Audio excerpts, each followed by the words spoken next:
अस्सलाम वालेकुम दोस्तों, मेरा नाम है अज़हर सईद और आज हम पढ़ेंगे साइकोलॉजी के बारे में।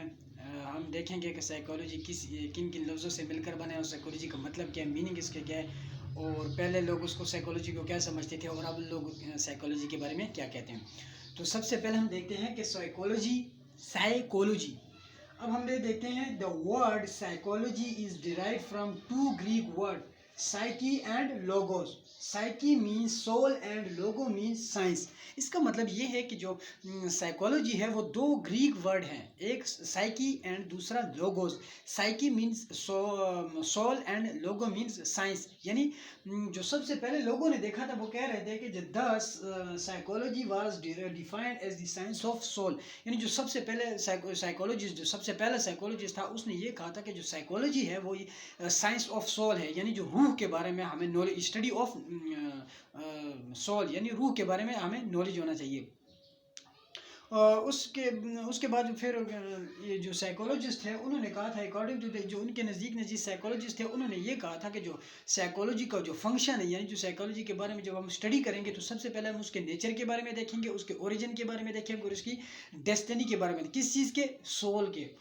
अब यहाँ पे देखें, कहते हैं according to the earlier psychologists the function of psychology was to study the nature, origin and destiny of the human soul। यहाँ पे ह्यूमन आता है, सॉरी, ठीक हो गया।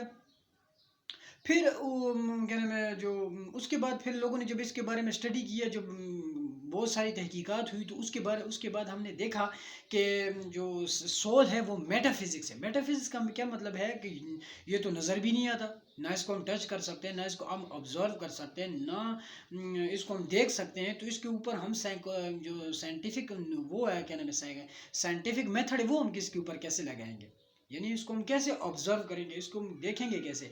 तो पहले वाले साइकोलॉजिस्ट थे वो तो यहाँ पे फेल हो गए। फिर उसके बाद 18th सेंचुरी में, in 18th century psychology was understood as the science of mind. ठीक हो गया। जो 18th सेंचुरी में साइकोलॉजिस्ट है उन्होंने ये कहा कि जो साइकोलॉजी है वो as the science of mind है, यानी साइंस ऑफ माइंड। तो उसके ऊपर जब हम देखते हैं कि किसने कहा था, फिर आए विलियम जेम्स 1892 में defined psychology as the science of mental process, यानी मेंटल प्रोसेस को स्टडी करना। ठीक हो गया। हम देखेंगे कि पहले यानी लोगों के माइंड को स्टडी करना। ठीक हो गया, माइंड को स्टडी करना। तो फिर उसके बारे में फिर क्या नाम है, यानी अभी देखो माइंड क्या है, माइंड कभी भी एक जगह पे नहीं रहता। ये क्या है, ये घूमता रहता है, जैसे बंदर है ना, कभी एक दरख्त से दूसरी तरफ, कभी एक दूसरे दरख्त से तीसरी दरख्त, तीसरे से चौथे, ये घूम यानी छलांगे मारता रहता है। इसी तरह दिमाग एक जगह पे टिकता नहीं है। तो क्या नाम है, इसी को भी लोग जो है ना इसके ऊपर साइंटिफिक मेथड नहीं लगा सकते थे, ऑब्जर्व नहीं कर सकते, क्योंकि माइंड कभी भी बदल सकता है। तो फिर उसके बाद क्या नाम है, आए मॉडर्न साइकोलॉजिस्ट आए जिन्होंने डिफाइन किया psychology as the science of consciousness. अब कॉन्शियसनेस क्या है कि उसको कितनी आगाही है, ठीक होगी, उसको कितना यानी उसको नॉलेज कितना है, उसके नॉलेज को ऑब्जर्व करते थे।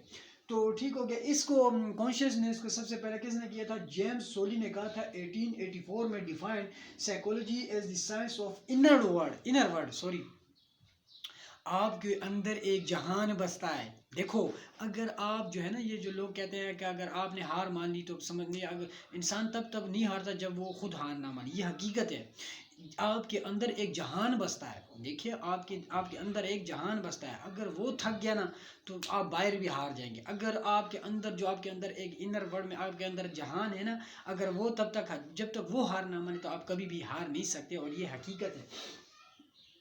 तो फिर उसके बाद जो है ना साइकोलॉजी, फिर उन्होंने कहा था जो इनर वर्ल्ड के बारे में कहा था। तो फिर देखो, कॉन्शियसनेस के भी तीन कैटेगरीज थे। नंबर 1 कॉन्शियसनेस, नंबर 2 सब कॉन्शियसनेस, और नंबर 3 नॉन कॉन्शियसनेस। मतलब अब ये क्या होगा, कोई लोग ऐसे होंगे जिनको पता होगा, जिनको सिर्फ पता होगा, वे कौन से होंगे, जिनको बहुत चीज़ों के बारे में आगाही होगी। नंबर 3 कौन से होंगे, वो होंगे जिनको पता भी कुछ किसी चीज़ों को नहीं पता होगा।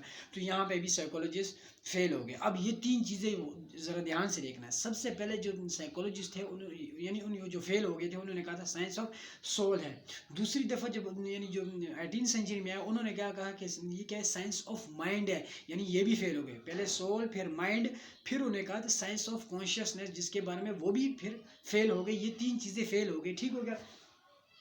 उसके बाद आए, यानी उसके बाद जो आज तक चल रहे हैं वो ये उसके बाद जो आए वो थे साइंस ऑफ बिहेवियर।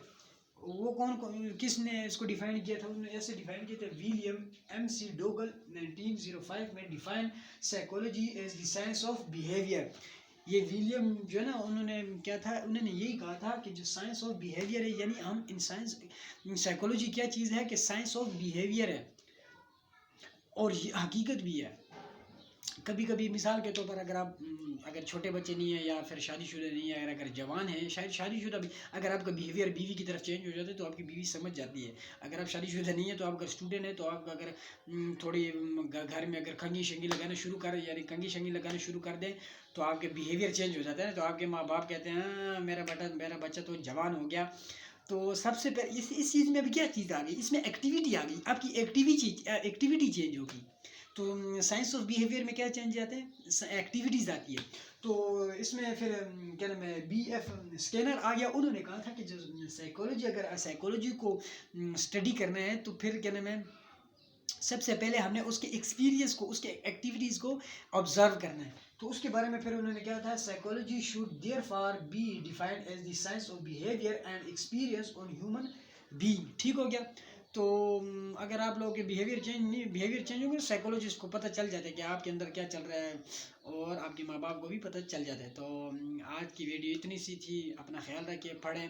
अगले वीडियो में हम इंशाल्लाह साइंस ऑफ नेचर पढ़ेंगे, एजुकेशनल साइकोलॉजी पढ़ेंगे, और ये हमें जो है ना, आम लोगों को जो साइकोलॉजी नहीं भी होती उनको ये क्या फ़ायदा देती है।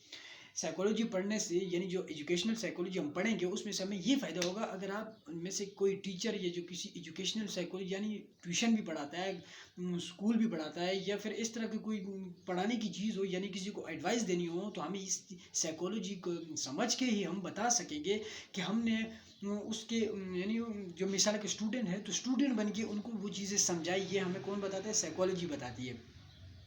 तो ये आपको बहुत फ़ायदा देगा। Thank you.